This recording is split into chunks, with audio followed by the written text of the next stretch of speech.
किसान भवन सिसौली में टोपी पहना के कैंडिडेट बनाया था, उस आदमी को केवल 4 वोट पड़ी।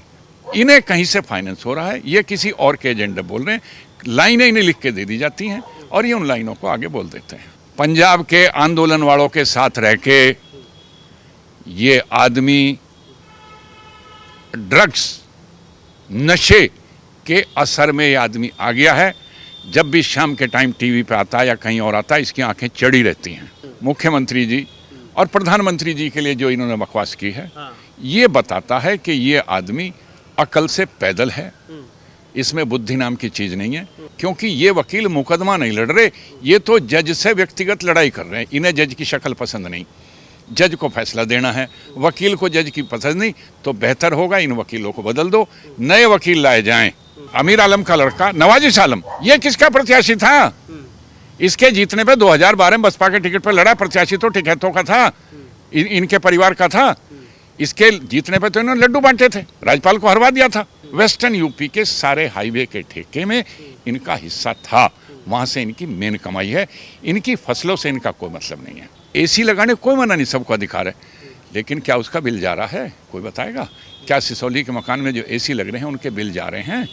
इसकी वजह से बाकी किसान सफर करते हैं। इन पे दवा है, ये दवा बताता फिर एक दवा देंगे सरकार को, बाबा तुम्हारे पास दवा है, अपनी हैसियत 100 गुनी बढ़ाने की तुम्हारे पास दवा है, उस दवा की 2-2 बूंद किसान को दे दो तो किसानों की हैसियत बढ़ जाएगी। ये जो मारामारी है ये खत्म हो जाएगी। ये तो फार्मूला इनके पास है, दवा पता नहीं क्यों नहीं दे रहे, सारी दवा अपने आप पी रहा हैसियत बढ़ाने की। चौधरी तो यूं क्या कर रहे थे, बात करेंगे पेड़ के तले, पेड़ के तले बैठेंगे तो पेड़ के तले नहीं बैठते। ये तो बढ़िया बढ़िया रिसोर्ट में रहते हैं, बढ़िया खाना खाते हैं, ड्रामे के लिए कंधे पे फावड़ा रखता है। पक्का 100% इलाज पक्का हो जाएगा। इन्हें कहीं से फाइनेंस हो रहा है, ये किसी और के एजेंडे बोल रहे हैं। लाइनें इन्हें लिख के दे दी जाती हैं और ये उन लाइनों को आगे बोल देते हैं। लेकिन वो एक बार तो मंच से तो कहते हैं कि हम बक्कल उतार देंगे, फिर मीडिया में आके कहते हैं कि हम शांति चाहते हैं, वार्ता चाहते हैं। ये बदतमीज आदमी है, अकल इसे है नहीं, बोलचाल सामान्य शिष्टाचार से वाकिफ नहीं है। जो इन्होंने अलंकरण मुख्यमंत्री जी और प्रधानमंत्री जी के लिए जो इन्होंने बकवास की है, ये बताता है कि ये आदमी अकल से पैदल है, इसमें बुद्धि नाम की चीज नहीं है। क्योंकि वो देश के बहुत बड़े पद पर बैठे हुए लोग हैं। सामान्य शिष्टाचार, हमारे अगर मतभेद भी है कोई, तो सामान्य शिष्टाचार नहीं छोड़ना चाहिए। उन्हीं लोगों से बात करके समस्याएं हल होंगी, और हम जिसे गाली दे रहे हैं तो फिर हम उससे बात नहीं कर सकते। एक तरफ हम एमएसपी को लेकर, एमएसपी की मांग को लेकर के हम वहाँ पे धरना देते हैं, या जो 3 कानून हैं जो किसानों के हित में बनाए गए हैं सरकार के द्वारा, उसके खिलाफ में वहाँ पे आंदोलन शुरू होता है। लेकिन फिर उस आंदोलन के बीच में धारा 370 का जिक्र करना, या फिर खालिस्तानियों का जिक्र करना, या फिर वहाँ पे नक्सलियों के पोस्टर लगना, फोटो लगना, और सबसे बड़ी बात है फिर योगी को और मोदी को हटाने जैसी मांग और नारा बुलंद करना, ये फिर कौन सी किसान मांग आ जाती है? वैसे तो भारत में बहुत लोग, बहुत किसान नेता हुए हैं, लेकिन उत्तर भारत में मेनली जिनका इफेक्ट उत्तर भारत में आया है, चौधरी चरण सिंह, और उसके बाद वर्तमान काल में ये चौधरी महेंद्र सिंह टिकैत, मतलब कुछ दिन पहले उनका भी स्वर्गवास हो गया। ये 2 बड़े नेता हुए हैं, इनके मुकाबले का कोई नेता नहीं है। इन दोनों नेताओं का, महेंद्र सिंह टिकैत के साथ मैंने काम किया है, इसलिए मुझे उनका पता है। चौधरी चरण सिंह के बारे में अपने बड़ों से सुना है, इसलिए मुझे मालूम है। चौधरी साहब 68 में मुख्यमंत्री थे और मंडी की पाबंदी हटा दी थी, गुड़ से पाबंदी हटाती थी, तो गुड़ तेज हो गया था। ये जो आप यहाँ के पश्चिम उत्तर प्रदेश के देहातों में जो बड़े पुराने मकान देखे होंगे, उस टाइम भट्टों से ईंट आके पक्के मकान बने थे गांव में, लेकिन वो ज़्यादा दिन रहने नहीं दिया उन्होंने, जो लॉबी थी उन्होंने हटा दिया। महेंद्र सिंह टिकैत, क्योंकि मैं जिला अध्यक्ष था मुजफ्फरनगर का चौधरी साहब के साथ, ज़्यादातर ज्ञापन मेरे पैड पे गए हैं, वो रिकॉर्ड में है सरकार के, मेरे पैड पे जाते थे और ज्ञापन मैंने तैयार किए हैं। 50-60 ज्ञापन मैंने तैयार करें, प्रदेश सरकारों से लेकर केंद्र के सरकारों तक वो दिए हैं। चौधरी साहब के साथ बैठ के बात हुई है। हमेशा चौधरी साहब की एक मांग हर ज्ञापन में दूसरे तीसरे नंबर पे होती थी, कि एक ज्ञापन में तो पहले नंबर पे थी कि किसान को निर्बाध अपनी फसल ले जाने का, कहीं बेरोक टोक पूरे भारत में कहीं ले जाने का उसे अधिकार होना चाहिए, ये उनकी मांग थी।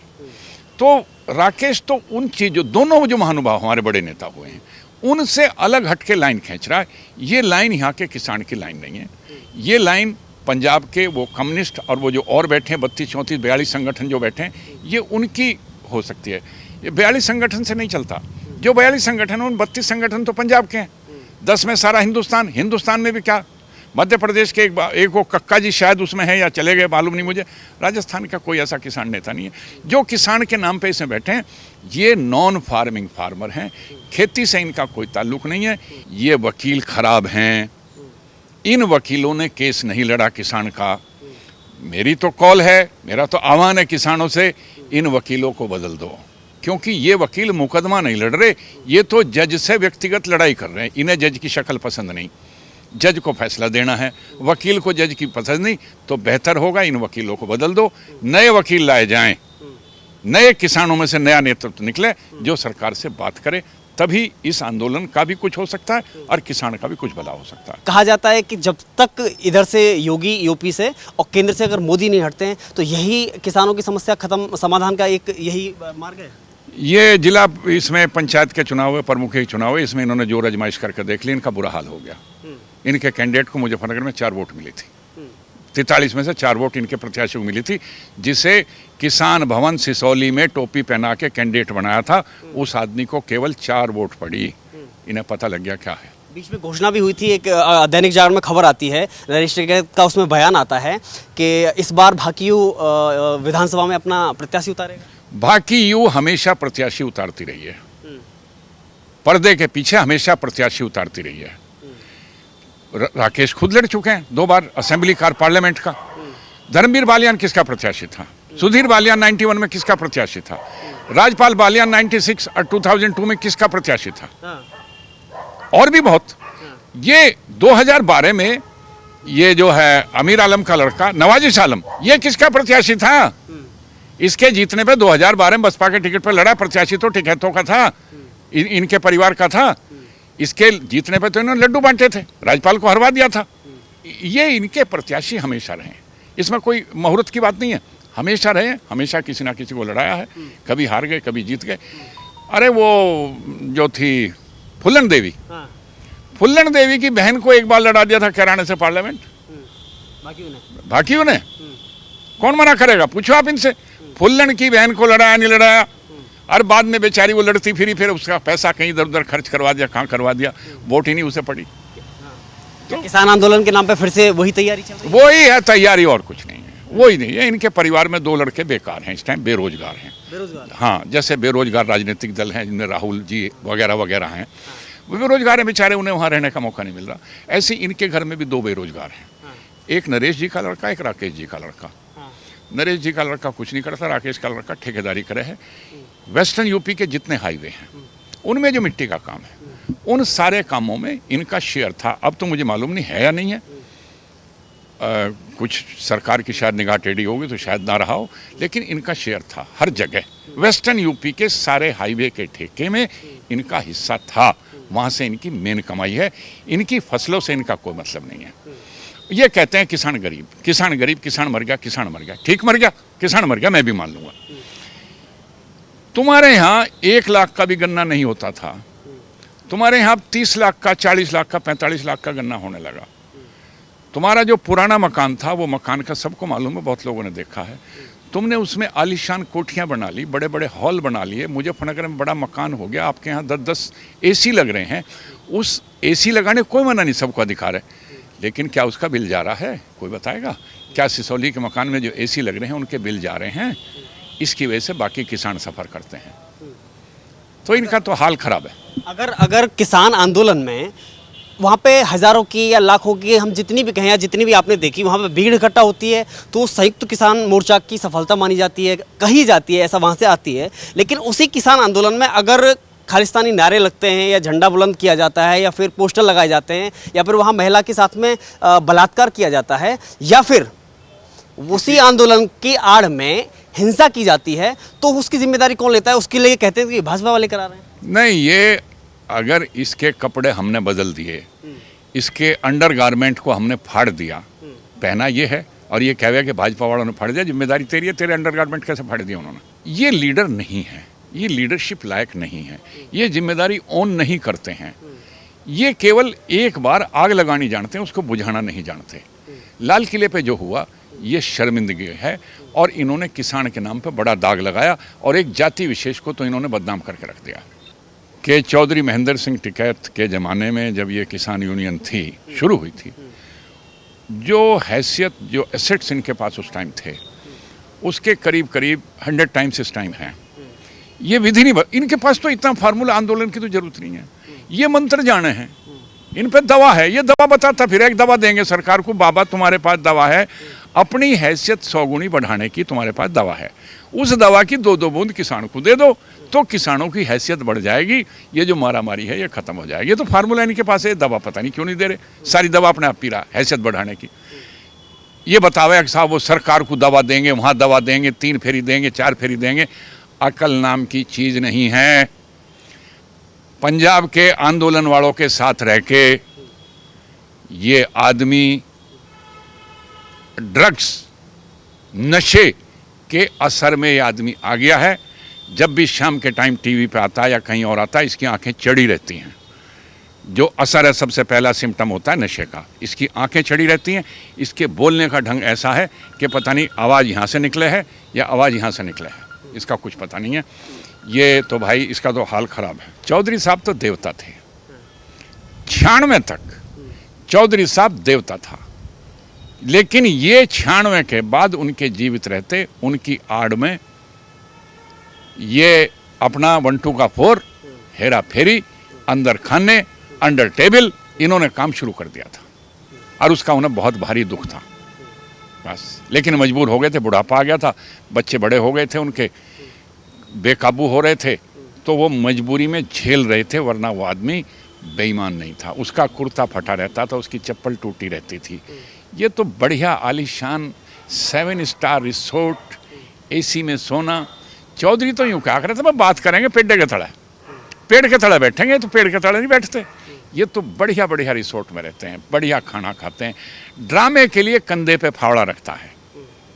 एक चैनल के साथ इनकी बात थी, कहीं खेत में बैठे थे तो कुछ काम नहीं मिला तो खुरपी पकड़ ली थी, खुरपी हलावा था, खुरपी दिखा के दिखावा था, खेती तो जानता नहीं। फोटो खिंचवाए इन्होंने, साहब जय जवान जय किसान, कंधे पर धर के।